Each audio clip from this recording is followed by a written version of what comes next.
Hello, everybody. Welcome to Renew Canada's INFRAIntelligence series. Thanks for joining us today. Before we get started, I just want to give you a little bit of a landscape check on where you are on Crowdcast. Obviously, you can see everybody's checking in on the right-hand side with the chat. Feel free to do the same and let everybody know who you are, where you're from. Also, right above that, you'll see the actual media icon, and you can click on follow that. So that you continue to be updated on our INFRAIntelligence series.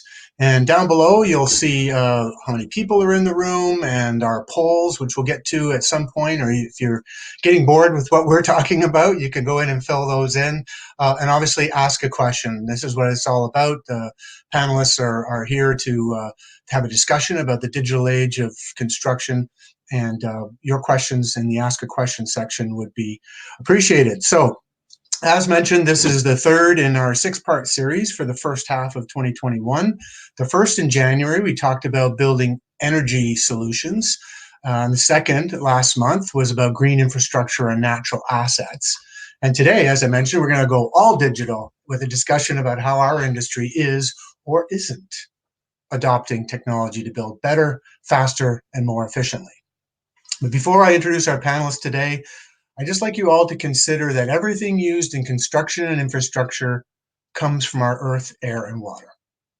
So let's take a minute to acknowledge the many First Nations and Indigenous peoples of Canada as the original stewards of this great country and the resources we use and enjoy. I'm in Toronto, which is in the traditional territory of many nations, including the Mississaugas of the Credit, the Anishinaabe, the Chippewa, the Haudenosaunee, and the Wendat peoples. Okay, so now we're going to get started, and we're going to call our panelists to the screen. I'm going to call each to the screen, and then instead of doing a long bio, I'm going to have them, once everybody's on screen, go around and introduce themselves and provide a couple of minutes or a minute about themselves and what they do and this topic. So first joining me right now is Ahmed Badruddin. He's the CEO of Citylytics. And next up on screen will be Anna Roback. She's the Director of Research and Innovation with WSP Canada. Welcome, Ahmed and Anna. And third panelist today is Richard Lyle. He's the President of ResCon, and he's on the Ontario Construction Advisory Panel. Good to see you there, Richard. And our final panelist today, John Revell. He's the Chief Building Official with the City of Windsor. So thank you, everybody, for joining us. Get started here. Why don't I go around in order of everybody introduction, and you can just say a couple words about who you are, what you do, and your relevance to the topic of digital age of construction. Start with you, Ahmed. Thank you, Todd. Great to be here. I'm CEO of Citylytics. We're essentially a data company. We specialize in predictive intelligence on North American infrastructure markets. Essentially work with business leaders in the infrastructure space and looking to do business development in a much more data-driven and more proactive way. Our technology scans over 31,000 cities and utilities across North America for any data they're publishing, from council minutes to budgets, capital plans, compliant databases. And essentially, we triangulate all that data to look for early-stage intelligence on infrastructure needs, issues, opportunities, and using proprietary software tools and expert analysts. And our customers are typically the largest solution providers in the infrastructure space. Thanks, Ahmed. Anna? Thanks, Todd. I am from WSP Canada. We have about 7,000 staff across Canada and 50,000 globally. So we're a little company who does an awful lot of design and advice and stuff around the periphery of construction. While we don't do it directly, there's certainly a lot of the smart side that we're into. And we recently did some research into what are some of the smart solutions for construction in particular, and what are some of the barriers to adopting. So it aligns really well with this topic. Excellent. Looking forward to diving into that a little bit more. Richard. Yeah, hi. Richard Lyle. I'm the president of ResCon, which is a builder developer council based in Ontario. We're basically involved in anything that has to do with building buildings. Digitization has been a long interest of ours. We've got a partnership with U of T Engineering where we've done and commissioned quite a bit of research and other things related to streamlining the process overall, the building and development permits approvals process. We have released a number of reports on that. We're one of the principals behind an initiative called One Ontario, which concerns largely e-permitting, but it's actually more than that. And a big starting point for that, where we're in the midst of discussions with Treasury Board in Ontario and the Ministry of Housing, is setting up a data exchange platform. So different entities, municipalities, organizations that relative to applicable laws can all plug into the system and share data. So we've been hard at work on this. Got lots to say, probably not enough time, but good to be here. We'll definitely get into that some more. John. Good morning, and thank you very much, Todd. So my name is John Revell. I'm the CBO of the City of Windsor, Chief Building Official. I've been the CBO since 2014. Windsor is 9th largest municipality in Ontario. We have a little over 218,000 population, being one of the gateway communities from the United States with the Ambassador Bridge and soon to be Gordie Howe Bridge. We've got a lot of construction happening, and our entire region is roughly 500,000 people. So it's a fairly urban area with some rural around us. So it's interesting. We have within the city, we have $360 million annually in construction. So we're roughly issuing 4,000 permits. And we undertook a project to move from paper to paperless a couple of years ago, and we're continuing that process. So I'll be glad to participate here and talk about it a little more, Todd.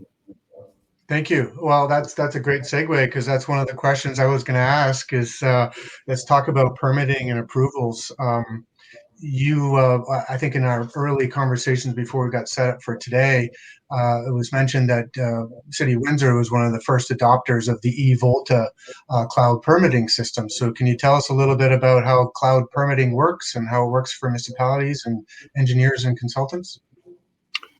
Sure. Yeah. So just to give you a little bit of history, eVolta was a Finnish company, and they had created this electronic system for issuing permits, doing inspections, sort of the whole gamut of the construction process in Finland. And it had worked really well. The Finnish government had encouraged this. They had brought together a number of players and helped create the platform. So when we started thinking about going digital and started to look around, what we found was that there was a number of different options. A lot of them were project management type systems that had been prepared and were being reused as for issuing permits and doing other things. So there was sort of a static base that were being recrafted. The eVolta system was a little bit different, and it was a customized product that was specifically for the construction industry. So we really liked what we saw with that, and we thought that it might be a good opportunity to take us to the next level, take us electronic. And so we started a partnership with eVolta. eVolta has now moved to Canada. They've set up a headquarters here in Toronto, and they've relabeled themselves as Cloud Permit. But basically, as the first community in, we've been working with them to help create the system. So it's a completely new system that's been brought to Canada, and it's tailored to the Ontario construction process. So there's a big delta between what Finland has versus Ontario. In Ontario, we're more bottom up. So we have a lot of different players that we're trying to bring together, different consulting agencies. So conservation authorities, ministries that all need to come together and approve a construction or development project. It's much more streamlined in Finland. It's much more top down, and the building department takes the lead there, even in terms of planning process, zoning. So Ontario was a little bit different. So that's why we had to sort of start from scratch and create a brand new system. and that's still in process. It's very near completion as a lot of communities are starting to use it. In Ontario, we're putting some finishing touches on adding more functionality to it. In Windsor, it's slowly going live with that cloud permit. Prior to that, we had developed an in-house solution that was just basically a web-based application process. So the cloud permit is for us the next step. Something that's great for our customers. It's what the industry wanted. They'll be able to make payments. We include other commenting agencies, chat back and forth, do inspections, record everything, store drawings. So it's sort of one universal cloud-based format that anybody can access when you get the appropriate credentials and login. It's secure and it's much more intuitive, provides feedback, and the communication tool is really going to be a great thing for our industry. I think we're seeing a lot, obviously with the pandemic, everybody's doing Zoom calls and webinars like these, but I think you're also seeing people move to more electronic means of communicating and organizing their projects.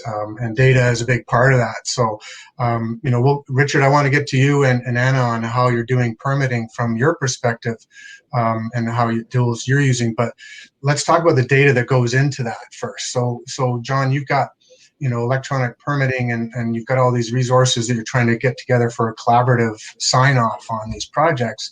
I'm going to ask Ahmed to talk about what data goes into that, do you think, and how are successful organizations and firms using data? Can you try to put these two pieces together? Yeah, sure. I think that trend of more digitization and data availability is skyrocketing in general public sector, because now we've got to provide these services and have alternative ways to do it in much more lower human touch ways, and that's driving some of this digitization as well. Our focus around that data piece of it is, for example, we aggregate data from permit databases across the U.S. and we're looking for early stage intelligence around what trends can we see more market wide. That's been our focus. And so I'd say to your question around companies that are using it and how they're using it, generally it starts with a clear goal, like what they want to do with the data, and a clear understanding of what kind of data they need. Because sometimes you can have a business goal, but then there may not be data to support it, or you might have data that doesn't align with the ultimate business goal. So you kind of have to attack it at both angles, and then look at what implication it has on workflows and processes, adoption, how you get it adopted as well, because there's a lot of behavior change as well. Typically, the most successful way is to start small, start with one area where you can have some defined needs, defined scope, get some successes, and then start scaling it further. Okay. So back to you, Richard, and I'll get to you too, as Anna, like from a construction industry perspective, how are you seeing data being used and electronic cloud-based systems being applied in projects? Well, it varies by company and by jurisdiction, of course. I applaud Windsor for being at the cutting edge of this, because it's a very difficult challenge to undertake. When we were looking at different systems globally, we also pay particular attention to the actual transition to a database platform for this kind of work. For example, Singapore, which has been a leader in this area, when they hit the switch, they realized that industry wasn't up to snuff too, so they had to set up consulting services to assist industry with learning how to use these tools. But they are fantastic tools, and it can be done. And we know that when we look at the Ontario Canadian experience, we know, for example, that we still don't have a BIM mandate in Canada. We know that the World Bank ranks us at 64th in construction permitting in the world. And we know that when you look at housing and infrastructure projects from a supply chain perspective, if you look at the preponderance of governmental bodies and agencies, often subject to applicable laws, of course, that are involved there, we counted up to 45. So if that process isn't working smoothly, then you lose time. And if you lose time, you lose money. And so, you know, a very important part of this whole exercise is really de-risking the development process, which is critical, especially with respect to any private sector-based investment. You know, you need to know when you're going to get done, when you're going to get approved, and what the numbers look like. And the harder it is to measure those things, the higher the risk is going to be for any proponent or any investor in a project. So, for example, we believe and have believed for some time that systemically a big part of the housing supply problem is the lack of predictability and accountability in the process. Yeah, so I mean, we don't want to get into a political conversation here. No. I didn't mean that to be political. We're actually looking at this as being sort of helpful. I mean, we live in a data world. We know that there are tools that are available to us. We know that there are jurisdictions that are more advanced than we are. We know this can work. We just need to get to it as quickly as we can. And that's getting organized. And of course, it's very complicated. There's nothing more complicated really than when you talk about the building and development industry with respect to approval. So there's a lot of moving parts here and a lot of different players, and you have to bring them together. But that's why that One Ontario initiative is so good, because we've got over 20 organizations and entities, including the planners, the building officials, the builders, and whatever. We're all saying, hey, we want to do this. This is going to make things better. We need to have that data exchange capability for that interoperability between systems and between the relative differences in different jurisdictions, different municipalities, how sophisticated they are, and that kind of thing. So we can actually plug in and share the data. That's step number one. There's lots of service providers out there, and you know, Cloud Permit being a great example. You know, we wrote a dumb blog, a silly blog out of our office, and a week later we were contacted by this group from Finland, and a week after that they were in Ontario, and a week after that we had a meeting with the Secretary to Cabinet. That's how quickly things can move. But when you get into how people work and changing how they work and utilizing data and systems and so on, that takes longer, of course. And there's a lot of fear and things in there. But anyways. So that's where human nature comes in, just the fear of change and the change management process. So Anna, over to you on the innovation piece. You're Director of Research and Innovation at WSP, and obviously you're seeing a lot of these technology trends. How are you seeing them being actually adopted on projects? Or not? Yeah, Yes. or not. So it is really interesting because we have the opportunity to see both how things are being done within construction, but also our own staff taking on technology or not taking on technology. So we have, as part of our innovation program, we have a piece called Production Through Technology, which is all about just our own staff getting to know the full potential of the tools we already have, and then starting to use machine learning and AI, you know, starting to streamline processes. So it's quite a journey, and you know, part of it is how do we get industry to adopt, but part of it is also internally, how do we get our own people to adopt these things? And that's, I'm not just saying that about WSP, that's everyone, it's always a challenge. So maybe I'll take a step back and explain the research that we did, because that brings a little bit more context to what I'm about to say. The research was a marriage of our SMART and Future Ready programs. So Future Ready is about looking at trends, which are looking not like a current trend, but what's going to happen 10, 20, 30 years from now in terms of technology, but also climate, resources, and society. So in this research piece, we were looking at what are the costs to Canada over the next 10 years, just the next 10 years in those 4 trend categories. And then what are some of the smart solutions that we have available to us to help us predict, prepare for, design against all of those things. And then the big interesting one for me was, well, what are our barriers to this? Because I know from my background in asset management, and frankly, anyone who works with people knows that there are going to be barriers to implementing new technology and new solutions. And so what we found in this research, first of all of these trends are going to cause an increase in not only the number of construction projects taking place, but also the cost of construction, which probably doesn't come as a huge surprise. But you can also imagine within that, there's the opportunity for smart solutions to kind of work against that massive increase. And I'll just explain what I mean by both those dimensions of increasing the number of projects. With an aging population, that there's one of our society pieces. We're going to need to build things that are more age-friendly for a range of ages. With increasing heat and flooding, our infrastructure is going to fail faster, fail sooner. Therefore, we're going to have to replace it sooner. So you can start to see how that's going to add up to more construction is going to be happening. And then in terms of the cost of each construction project, I'll again just point to the aging population, because not only are people aging out and we have to train the next generation, but we also have people are going to be looking after their aging parents. So you can start to see how this is all compounding. I'll do the final trend thing, even though we had about 12 of them, which is around heat. This is going to have a massive impact on our construction industry, because I think it's around 3.6 billion a year that it's going to start costing our economy just to deal with worker productivity related to heat. So you can start to see this all kind of coming together into a massive, I won't call it quite a train wreck opportunity to bring in more smart solutions. I think I'll leave it at that, because I suspect that the group has a lot of things amongst them where they can raise some really interesting smart solutions related to that.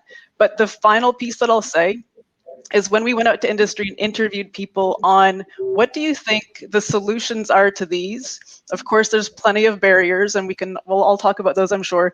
But the two main solutions people raised were that individuals have to do something about this. They've never seen anything big go through without a strong champion. And government has to do something about this, because without regulation, legislation, we just don't have the right incentives in place to bring forward the smartest solutions and connected and collaborative solutions that we can. So, I mean, those are great points. I mean, we're really trying to get to information-based decision-making, right? So I'm fascinated about the heat comment. I guess that's a result of climate change and workplaces and construction sites being hotter during construction season. So, Ahmed, I'll go back to you on, like, do you gather data on heat around project sites? Or can you maybe give us a little more insight as to what data sets most of the construction and infrastructure industry are working with? Yeah, good question. I wanted to maybe back it up a little bit too, just based on some of the comments that were made. I mean, the ideal world is all this data exists, all the systems work together, and all the systems can talk to each other. What we found was that there's a lot of data that already exists. It's just not connected. It's buried and siloed, thousands of disparate sources, thousands of different formats, heat being one element of it. And where we saw an opportunity for software tools and technology was to how do you use these algorithms to pull all that data together so the industry can start making some better decisions around what's going on in the infrastructure market and where the issues are, what is going to be spent, what needs to be spent. So our approach was more, how do we make more, use the data that already exists and leverage that as a starting point, and then start looking at how do we find more data sources to plug into the system. So, because I do think that there's a lot of data that already exists that can be harnessed. That is true for a lot of companies. So John, on the data side, are you obviously you're asset management friendly, because I know Melissa Osborne of your group, who's the asset manager there, and Anna comes from asset management. I think where Ahmed is going is this data is part of your asset management tool, like condition assessment and life cycle. So are you integrating that into some of your platforms? Yeah, absolutely, Todd. And I'll even throw out an example of one of the things we're trying to work towards in the future is even with the fire department.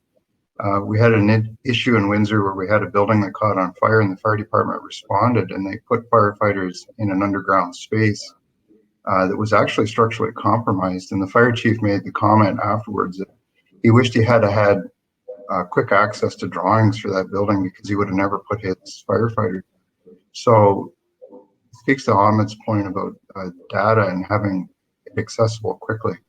If this is cloud-based and it's something we can provide to the fire department, their first responders en route could be bringing it up on a tablet and looking at structural drawings.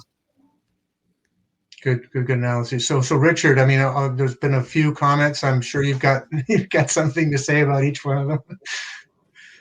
Well, absolutely. I mean, there's so many different potential and real benefits that can be derived from this, not the least of which one of the things that we were looking at was a research project utilizing drones and sensors where on any given day you would have an up-to-date set of as-built drawings as a project is progressing.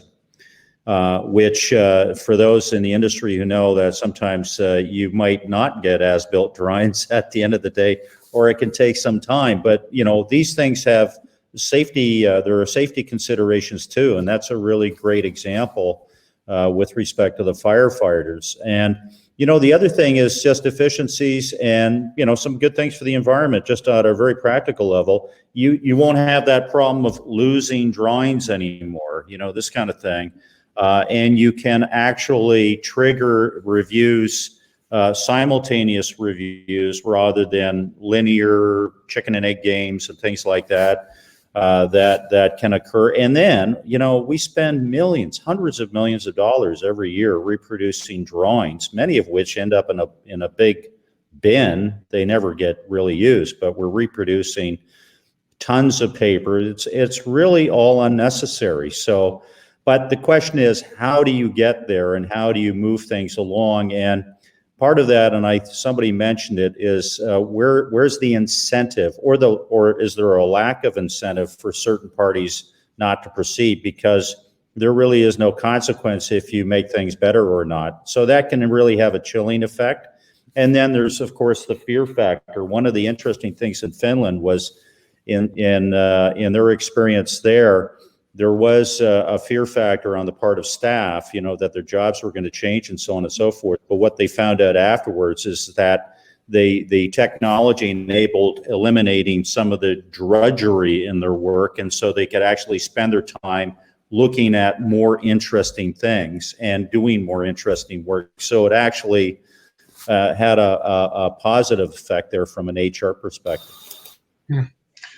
Yeah, you mentioned drone technology and sensors. And that was kind of one of my questions. My cousin is in construction, and he was telling me that there's actually barcodes on construction workers' top of their helmets, and there is cameras and sensor technology on the cranes, so you can tell where everybody is on the job site at any time to really kind of not only keep track from a health and safety point of view, but also make sure that people are in the right places at the right time doing the right things for construction efficiency. I was blown away. I didn't realize that technology had advanced to that point. So I'm curious if that's actually something that's used on most projects. Maybe Anna, you can chat to that from a WSP perspective. I'm not sure if that sensor and drone technology is truly being used on sites.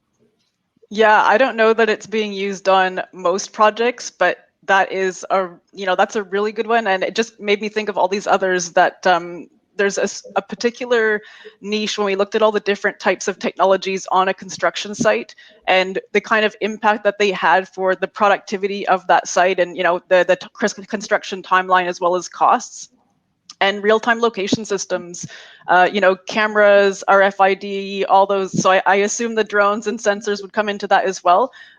They can save up to 60% of labor costs. They can cut a construction timeline by about 30% just with that real-time location system piece. So it's super impressive, and the potential for that and more technology like that is huge. The safety point is really important.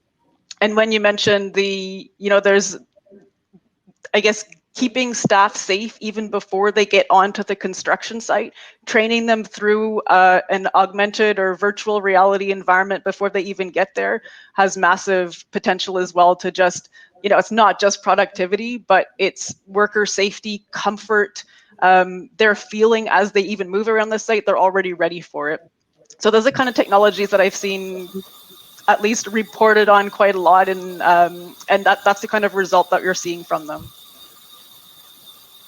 So Ahmed, all this data is being captured. We've got cloud-based systems that are chewing up terabytes of data. How are you mining that? What do you do with that? And can you turn it into something that other people can use? Yeah, good question. So, and I wanted to build also what Anna was saying. One of sometimes the challenges that the individuals in the organization making the decisions about these are different from the ones at the end of the day using it. And that sometimes creates some adoption challenges as well. So I think one thing that's important is understanding that user workflow, like what do people do today? And beyond there's going to be the business or organizational benefits, but also for that person at the end of using the data, the platform, how is it going to improve their workflows, and how are they going to be able to do more interesting things with the data? So I think that's always something to overcome early on, and just requires understanding what exact data point is going to be useful for them to make a certain decision or a certain action. In terms of how we're mining it, our data, our approach is a little different. We're looking at from 31,000 cities and utilities, any public sources, public data sets, public documents, government, state level, county level, provincial level data sets, anything in that public domain that's already being created by public sector, but it's not fully utilized by the industry. And what our goal is connecting it all into our centralized platform, and how we use it. We've got, some web crawling technology, some data scraping technology, data ingestion technologies.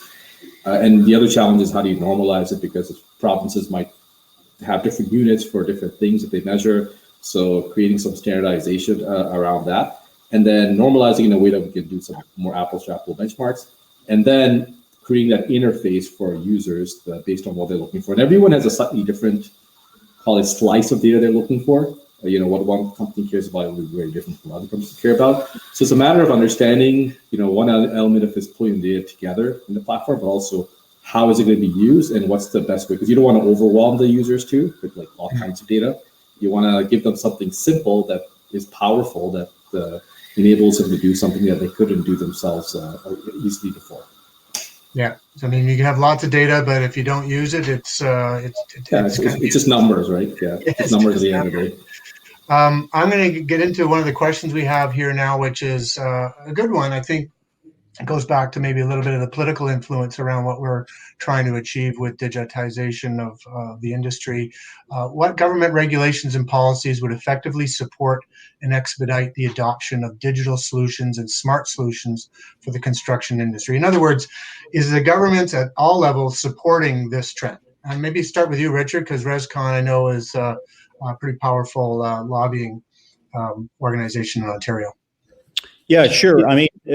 First, I'll say I was very pleased, and we were very happy about the Government of Ontario announcing that there is now a minister responsible for data and digitization. And that was the same person as the President of Treasury Board, who is now our Minister of Finance. So, but the good news there is that with that coming from that source, said to us that the government's serious about doing things here, and there's a lot that can be done, and they've established some programs. So I think there's a big learning curve here, because you've got a lot of people that for example, that think, yeah, we do e-permitting. For example, we can accept applications by email. Well, that's not e-permitting.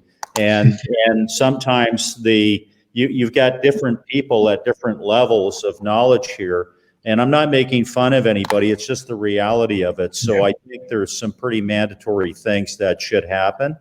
And then when you're talking about linking all these different, creating the platform so you can link all these different entities together so they can exchange and share data in a secure way is critical. But, there's some very good models out there. The Estonian digital identity model, and I don't know if anybody read that, but Estonia, 97% of all the interaction between the public and government is online. So when COVID hit, they didn't skip a beat. And we can do that as well too. There's no reason for it. It's just a matter of time, effort, commitment, and training, and pulling that together. So John, over to you. I mean, you're with the municipality. What do you see the role of your level of government in terms of driving this process? So it's maybe back to one of the comments that Anna made earlier. It requires some championing because at the municipal level, you're working with a group of individuals who don't all have the same understanding of what the benefits are, and you're competing against other priorities. So it's a matter of putting together a group of people who can understand what it is and can advocate for, so that the political leadership is willing to make the investment. City of Windsor has spent, we're in the range of around $2 million so far to transition to an electronic system. It's a tremendous amount of work, and it's involved a number of different departments. Right now we've got our IT department, our planning department, and our public works division working together with building to put together this very robust platform for all of the users. I will say more at a province-wide scale, though, one of the greatest hurdles we have is identifying people. We don't have a uniform identification system for individuals, and that's one of the advantages that Finland had. They have they use their banking system for identifying individuals. So you have an account number for each individual, and it doesn't matter who you bank with in Finland. You use the same account number, and it's tracked by the government. So it was very easy for them to identify individuals so that you can have people participating who are appropriate to be participating or have access to the information and data in the cloud system. We don't have that advantage here in Ontario. It's very fragmented, and there's no uniform system.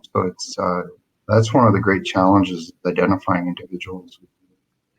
So the government's role is really to try to pull together those disparate silos of not only data sets but policy. So Anna and Ahmed, any comments on how governments can help drive the digitization of the construction industry? Yeah, if you don't mind if I Sure. start. Yeah, there's for sure there's the procurement side, right? Make sure that procurement allows innovation and doesn't just go all cost first in the short term.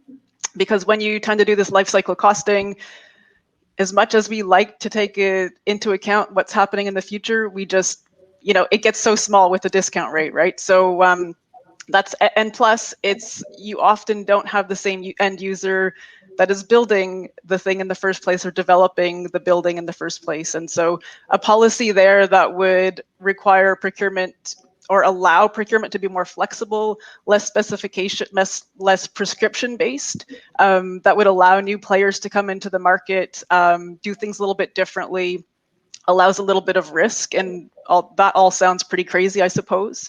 The other piece that the government's starting to do, I'm seeing in pockets, is supporting pilot projects. Pilot projects, there's nothing like a pilot project to get things moving. In the research that I've seen on what makes people adopt something new, every single time, whether it's purchasing a green product, allowing your private data to be used, recommending a new drug for your patients, every single time, the person that has made the decision has looked at what someone else has done. So the pilot project gives that first instance of somebody doing something and showing it being successful or not, and the lessons learned that come from it. So I think those are two of the biggest things that government could support. And I'm just going to go back, though, to the life cycle piece, because a policy that allows us to internalize externalities, and when I say externalities, I'm back to the whole concept of somebody builds something, but someone else is going to incur the cost of that thing if they're passing it on. Someone builds something now, but the future stuff that happens just seems really small to us. And so that becomes a kind of externality too. So if there's a policy that brings that all together into the now, into the, I'm going to do something that's going to impact somebody else, but let me pay for it let that be part of the whole package up front. That's the kind of policy that I think would support. All right. Yeah, I was actually going to say the second point Anna brought up, which is piloting, because when you think about any transformative technology, GPS, internet, it all started with some public sector government applications where governments were wanted to try it out, wanted to use it. They were a bit more hands-on with it, and then the learnings from that then became much more widely available, accessible to other industries as well. So more maybe hands-on piloting of different technologies and sharing those learnings, I think, is going to help accelerate this adoption. Yeah, so nobody wants to be the first mover on these things, right? Everybody wants to be able to point to an example where it's worked before, so that you don't look silly being the first one that tried and fell on your face with whatever technology adoption. And so, kudos to John, you and the city for adopting the Volta system and moving to cloud permitting. But maybe, Richard, you can tell us a little bit more about pilots. And I think this is a good area to talk about, like who's doing some really cool stuff beyond the city of Windsor. Obviously, who else is doing good things with adopting technology in the construction sector? Wow. Well, that's a big question. I'm not sure exactly where to start on that. I was going to say one thing that depending on the jurisdiction and how things work, like for example in Ontario, we brought in an Ontario building code in 1975 to create a common understanding between all the 400. Probably closer to 500 municipalities or 600 now. I think there's 444 in the province, that they all work off the same system. And I think that with digitization, digital platforms and so on, we need that same level of engagement because you can avoid, for example, municipalities doing different things at different levels and spending money on consultants to actually create data exchange capabilities that are, one-off jobs, and we can actually sort of do that. So I think, we don't have a Ministry of Construction, but what we could really use is some kind of established cooperative venture involving government and industry and the design community to oversee this transition. Because there's so many moving parts to it, but at the same time, it's so important. We ran some big data analytics using agent-based modeling, looking at what it would mean if we streamline the approvals process for a period of time, what that would mean with respect to the supply of housing. And the numbers were astounding. We also looked at what it would mean for tax revenues for government, because the development industry, it's not very high on the list of popular entities in the world, right?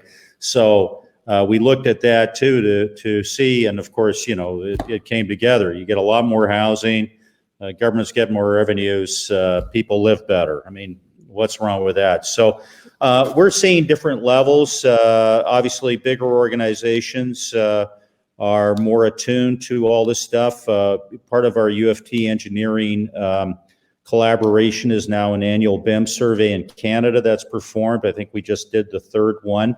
So it's showing a progressive increase with respect to different entities at different levels of sophistication. So, architects are typically way up there. Then you get the engineers, don't tell them I said that. And then you have, you then get into government bodies and industry. And there's a push-pull effect here too.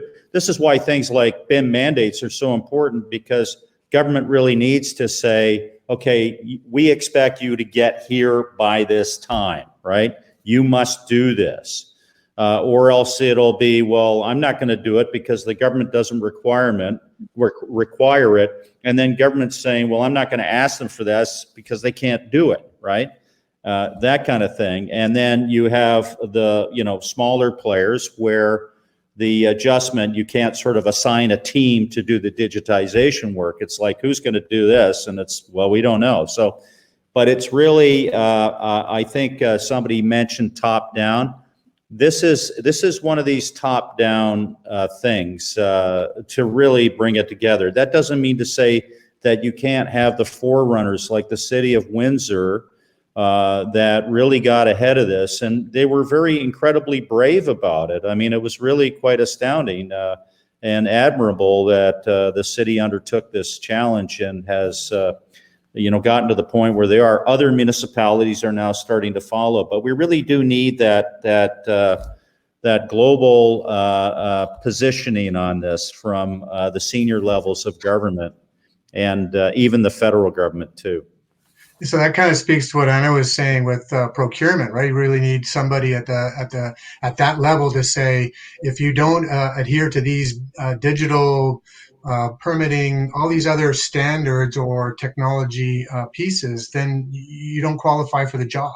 I think maybe we need to be a little more strict with procurement so those costs can be built in. So, when WSP goes in with a future ready kind of proposal, but yet another consultant who says, well, we're not really doing that technology stuff because our team doesn't know about it, they end up with the low bid. So how do we avoid that low bid ethos due to these increase in costs for data and the analytics and software? So I don't know, Anna, have you encountered that? Or Richard, maybe you want to go first with that? I was just going to say, just very quickly, that yes, there are costs associated to change, but then there are benefits with the change that reduce costs. So, where that, balances out at what point in time, that's for brighter minds than me to contemplate, but I'll look to WSP for guidance there. But anyways, go ahead. Yeah, well, it is true. It's in the future, right? If it's not right now, and in fact, even if it's right now and people haven't seen it work before and they're not sure it's going to work, then it's too uncomfortable. And if it's in the future, we do have our, there's the economics discounts rates, but then there's people have different discount rates. Theirs are ridiculously high. Something that looks like a benefit cost of 10-to-1 economically, they see it as less than 1-to-1 because, they just see the value. Tomorrow's dollar is 50 cents as far as they're concerned because it's so far away. So that is a big challenge for sure. I'm going to jump into our polls now. I don't know if you, as our panelists, have gone into the polls, but and also everybody who's in attendance, take a minute now to go in and answer those polls, and we're just going to go through them now. Maybe have a quick conversation about each one. And I'm going to fill them out myself as much as I can. These are good ones. I think panelists helped us with driving some of these. So let's start at the top. So the biggest barrier preventing technology adoption looks like lack of knowledge. So there you go, Ahmed. Big group of people who need more data so that they have access to the knowledge. So lack of knowledge, lack of information could maybe be perceived as the same thing. Fear of change, we talked about that before too. How do you adopt and the people factor, right? So that's interesting. How often do you use construction apps? Broad question, and I guess it's, do we go to engineers and architects, or are we going to, construction frontline workers? Looks like hardly ever as most of the people in this group. But Richard, quickly on this one, I mean, when you're on a construction site, are the contractors, are they on their phones checking apps for stuff or using technology live on site? Yeah, and there's various levels of sophistication in that regard too as well. So it depends on the company, it depends on the project. We've got companies that have capabilities that far exceed anything that's being used currently. Plus, it's can be hard for some companies. The trades, I mentioned the builders being at one level, architects, engineers, builders, and then your trades are usually further down that list. So it's funny. I know of companies and suppliers in the design world that have fully BIMmed out capabilities, but their clients don't require it, so they don't use it. Mm-hmm. And of course, to get onto a complete BIM platform, you've got to, everyone's got to be on and familiar with and knows how to work with that whole process, so that, for example, if you have change orders and things like that, that automatically run through the entire system seamlessly, which is pretty slick. We're not there yet. So it depends. We looked at it with respect to COVID. How do we, tracking for safety purposes and this kind of thing, and knowing where people are. And then you get into some privacy considerations, which are interesting. And, people don't want to be tracked. They don't want to sign up. They don't want to, whatever. So, we've got some issues there too to deal with as well. So it's a bit of a dog's breakfast right now in terms of we're getting there though, and more people are using it, and I think our pandemic has forced us all to be a little bit more digital savvy. So the next question on our poll was, are you making the most of data you collect? I think some people are probably embellishing the truth when they say, yes, we use it to make informed decisions every day, because I don't know if that's the reality on the ground. Is somewhere probably in the two lower answers. But I'm going to give you a chance. Like, are you seeing that with some of your clients? Are they actually using the data?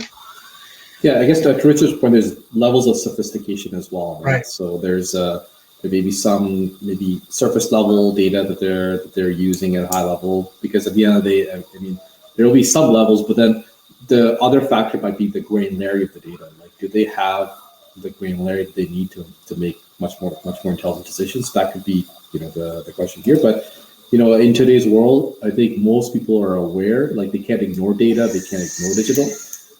And they're looking for smarter ways to use it, and they're probably using it in some form of spreadsheets and whatnot. But is it truly data pipelines, data streams, real-time predictive AI? That I don't think it's quite there yet. Yeah, if I can hop onto that one. We've had some of our teams do these technology mapping exercises. It might be around a municipality, for example, and it's just striking every time. One department will not know about the technology another department has, and the potential for that technology to grab data that will be useful to them. It's been eye-opening every single time. So I do agree. I think a lot of municipalities for sure are using so much technology, but there's also bigger potential for them to use it even better. To have it integrated, because they're using that technology in silos, and that as an asset manager, I see that too in our role with asset management and reporting on it. Is you'll have engineering that does their set of data, and then you've got accounting with their set of data, and then you've got the public works people who have got their own sort of pieces, and they're not integrated and combined. So that's fascinating. So next poll question: what areas of artificial intelligence and machine learning interest you the most? So AI for better design of buildings. I don't know how much AI we're using right now, but I think maybe it was Anna or Richard, you mentioned virtual reality to get people trained on before they go on site. I thought that was great. It's not really artificial intelligence, but there's a really lovely example at the University of Waterloo has done this, and I suspect others have done it since, but using cameras and AI to watch what older workers, older tradespeople, how they move their bodies, because in all of their years of experience, they've learned how to move their bodies in a way that prevents injury or keeps them safe and healthy. It's something they would not be able to explain to anyone else, but with this AI and these cameras, they're able to monitor that movement and then train younger workers to move in a safer way. So it's a really fascinating use of direct application to construction, and again, around keeping workers healthy, safe, and then productive as well. So when my grandfather told me to lift with your legs, now that's become an AI thing. I don't know. You'd have to see. Maybe he's wrong. Richard, am I wrong? Are you supposed to lift with your legs? You're not supposed to lift with your back, right? Yeah, well, your grandfather told you that, but what he didn't tell you was he got someone else to do the heavy lifting for him. So I think we're moving along with AI here. One thing I was going to say just quickly, Todd, because I was just in a simulator room yesterday, of all things, with respect to a training program. So the potential here with all this technology and AI is learning, and it's a feedback loop into simulation too. So, the data, the benefits and the promise of data and the proper use of data is the capacity to simulate projects quickly and to change them, and then to run the apps on carbon effect, climate change issues, building envelope. You can recalibrate the energy performance of structures almost instantly, say in a residential concept situation, but then also in training too. So simulators for training of different works. Like, for example, we're trying to get young people into the skilled trades. Well, you've got these guidance departments in high schools. I can see a day when a kid would be able to go into the guidance department of high school, sit down or stand up. It'd be like Ready Player One, put on the helmet, get on the unidirectional platform, and he or she could actually walk through different job sites that are, for all intents and purposes, real. And they would be actual simulations, and get some exposure that way, because of course we know experiential learning is so critical. That's not going to get you all the way there, but that could get you 80 or 90% of the way there. So technologies like that, these can change so many different things. Yeah. Yeah. Good. The final poll question was, and it's a pretty obvious one. I was surprised that 22% said no to this. Was, in light of the pandemic, has your company adopted new technology to drive efficiencies? And almost 80% said yes, but there are still some people who say no. So it goes back to those adoption patterns and who's adopting it, and are there champions at the higher level, both in the organization and the government, who are driving that top-down approach to get more people to lift it up in the technology side. We only have a few minutes left, so I thought what I'd do is I'd go around, give everybody a chance to answer this one big question. What does the future look like, 5, 10, 15 years from now? As a preamble to that, I don't know if you've seen the Netflix series called Alien Planets, but episode 4, it talks about way in the future, robots are building our infrastructure. And I'll just start with you, Ahmed, or maybe why don't we do it the opposite direction? John, we'll go with you first. What's the future of construction? Yeah, so I think you're in the right vein. It probably will evolve in ways we haven't even begun to imagine. I've seen video clips of 3D printing of buildings. Like that's possibly a future direction that we could be going in. So certainly data collection, having more perfect information, and bringing all of the appropriate people together so they can work collaboratively. It helps us envision what could be in the future. So I think that there's unimagined directions that we could be going in. Good. Richard? One of the great challenges right now is that the technology is evolving faster than our capability of keeping up with it. And so we're getting a disconnect now, and unfortunately, and this is a juggernaut, it is going to roll, right? And necessity is going to drive change more than enlightened thinking, because all of a sudden we're going to realize, well, we're light years, we're 10 years or 15 years behind some other jurisdiction that we're trying to compete with. That's not going to work. The sad thing here, to a certain extent, is some people are going to get left behind in this world. The promise and the opportunities are fantastic for better designed buildings.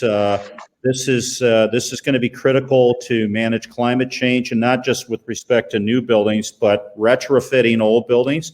The technology that can be applied now and that is developing is going to really facilitate how to transform some of our existing structures into more climate friendly buildings, because that's 99% of our built environment is the existing stuff. We can make all these changes to the new stuff. So the promise is fantastic. The challenges are great. There does need to be some top-down drivers here. We do need a BIM mandate. We need things like, Todd, I know you know this, mass timber, most climate friendly thing going. We should have a mass timber mandate, right? I mean, things like that to drive that. Okay. Mandating off-site construction. You get a Good. better product. Yeah, we need more of all of those. Anna, and then we'll give final word to Ahmed before we wrap up today. All right. I'm gonna sound less exciting probably, but I think the future, this is aspirational, is that all organizations have a policy of piloting, of trying out new technologies, of collaborating with each other, of gathering an evidence base so that they know what's going to work and what's not, and sharing that with each other.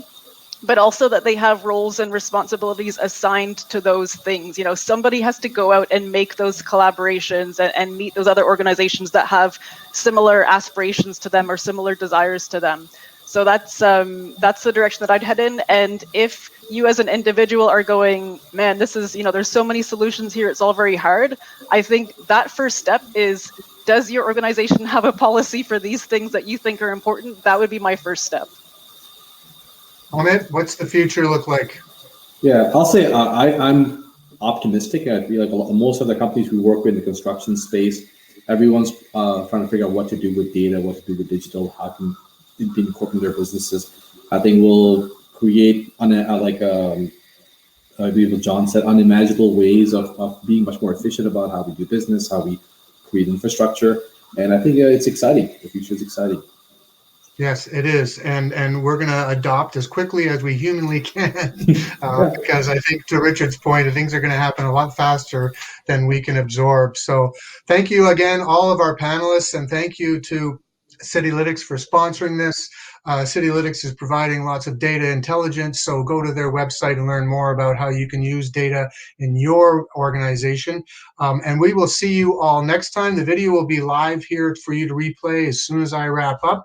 Next time, April 22nd. If you follow Actual Media up at the top there, you'll automatically get a notification for that.